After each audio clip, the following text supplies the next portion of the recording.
है मेरे वतन के लोगों, जरा याद करो वो वाणी। आज के वीडियो में जिनके बारे में बात करने जा रहा हूं आप समझ गए होंगे, लेकिन इनकी जीवन यात्रा इतनी आसान नहीं थी। पतली आवाज है तुम्हारी, तुम कुछ कर नहीं पाओगी, गा नहीं पाओगी, ऐसा बोल दिया गया। ईश्वर ने भी परीक्षा ली। जब ये मात्र 13 वर्ष की थी, इनके पिताजी को अपने पास बुला लिया। 33 वर्ष की जब थी, इन्हें जहर देकर के मारने की कोशिश की गई, लेकिन तमाम चुनौतियों को पार करते हुए भारत रत्न बनी लता मंगेशकर जी, जिन्होंने इतनी सारी बाधाओं को पार किया लेकिन हार नहीं मानी। लता जी ने अपनी जीवन यात्रा में तकरीबन 50,000 गाने गाए।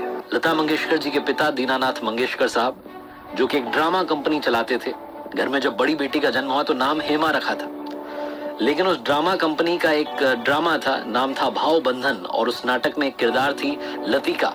वो लतिका नाम पिताजी को इतना पसंद आया कि उन्होंने बेटी का नाम हेमा से बदलकर लता रख दिया। लता जी की जीवन यात्रा में संघर्ष है, लता जी की जीवन यात्रा में रोमांच है, सीखने के लिए काफी कुछ है। आइए बात करते हैं 5 लर्निंग्स फ्रॉम लता मंगेशकर जी। लता मंगेशकर जी ने 50,000 से ज्यादा गाने गाए। वो महान थी, लेकिन महान ऐसे ही नहीं बन गई। बहुत मेहनत करनी पड़ती है महानता का शिखर छूने के लिए। पहली बात जो लता जी की जीवन यात्रा से सीखने को मिलती है, रिजेक्शन अगर आपको मिले, अगर आपको कोई रिजेक्ट करे तो आपको अफसोस नहीं मनाना है कि मेरे साथ ये क्या हो गया, बल्कि आपको और मेहनत करनी है और खुद पर सुधार करना है, संवर करके बाहर आना है। लता जी को अपने जीवन में यह भी सुनने को मिला कि तुम्हारी आवाज बड़ी पतली है, तुम गायक बन ही नहीं सकती, तुम गायिका बन ही नहीं सकती। दिलीप कुमार स्टारर एक मूवी थी शहीद, जिसमें एस मुखर्जी साहब ने लता जी की आवाज को रिजेक्ट कर दिया था। पहले तो बड़ी ध्यान से सुना, उसके बाद उन्होंने कहा कि बड़ी पतली आवाज है, तुम्हारा गाना नहीं रखेंगे। उसके बाद में गुरु गुलाम हैदर साहब लता जी को काम दिलवाने के लिए लगातार कोशिश कर रहे थे और लता जी का गाना दिलीप साहब को सुनवाया। तो दिलीप साहब ने भी कह दिया कि भाई तुम्हारी जो गायकी है, तुम जो गा रही हो, उसमें शब्दों का उच्चारण सही नहीं है। ऐसा लग नहीं रहा है कि तुम हिंदी भाषा में गा रही हो, कहीं ना कहीं दूसरी भाषाओं का टच भी उस गाने में सुनाई दे रहा है। इतना सब जब सुना लता जी ने तो ऐसा नहीं सोचा कि अरे मेरा तो काम रिजेक्ट कर दिया गया, मुझे तो मौका ही नहीं दे रहे, बल्कि लता जी ने शब्दों का उच्चारण और ठीक करने के लिए मेहनत की। अपनी आवाज के वजह से तो बात जानी गई है, क्योंकि गुरु गुलाम हैदर साहब ने कहा था कि देखना एक दिन, लता जी के लिए उन्होंने कहा था कि देखना एक दिन हर फिल्म मेकर इस लड़की के कदमों में होगा, रिक्वेस्ट कर रहा होगा कि प्लीज आप अपना गाना मेरी मूवी के लिए गा दीजिए। और बाद में ठीक वैसा ही हुआ। जिस मूवी में लता जी का गाना होता था वो मूवी सुपर डुपर हिट होती थी।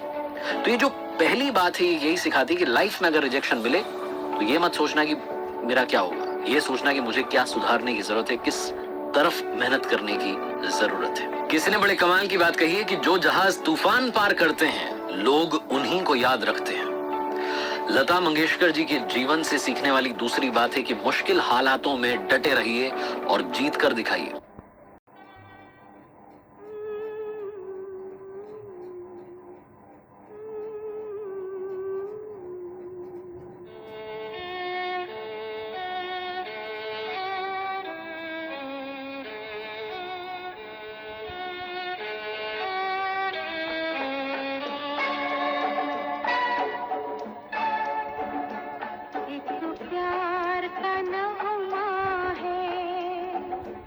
मौजों की रवानी है, एक प्यार का नगमा है, मौजों की रवानी है, जिंदगी और कुछ भी नहीं, मेरी मेरी कहानी है, एक प्यार का नगमा है, मौजों की रवानी है, जिंदगी और कुछ भी नहीं, मेरी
जिंदगी और कुछ भी नहीं, तेरी मेरी कहानी है, एक प्यार का नगमा है।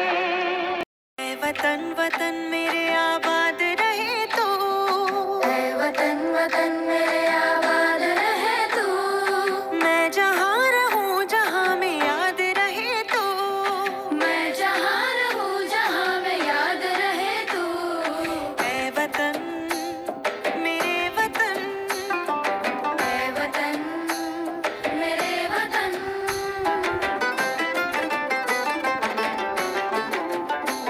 तू ही मेरी मंजिल है पहचान तुझी से, तू ही मेरी मंजिल है पहचान तुझी से, पहुँचूं मैं जहाँ भी मेरी बुनियाद रहे तो, पहुँचूं मैं जहाँ भी मेरी बुनियाद रहे तो, ऐ वतन मेरे वतन, ऐ वतन मेरे वतन।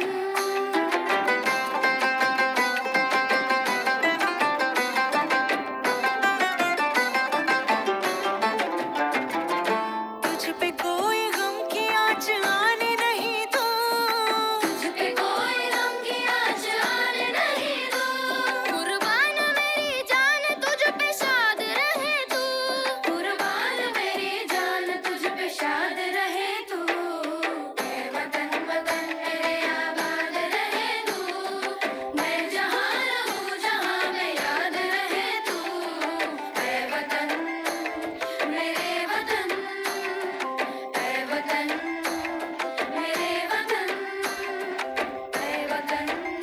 लब पे आती है दुआ बनके तमन्ना मेरी, मेरे वतन जिंदगी शम्मा की सूरत हो खुदाया मेरी,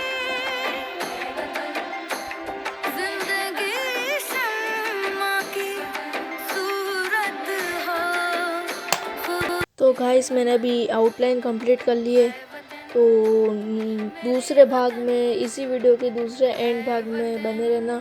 तो आउटलाइन की वीडियो मैंने बना ली है, तो शेड की हम अगली भाग में हम आइस से शुरू करेंगे इस शेड देना। तो आउटलाइन की वीडियो मैंने बना ली है, तो अब शेड की वीडियो में हम नेक्स्ट भाग में मिलते हैं। तो बाय गाइस।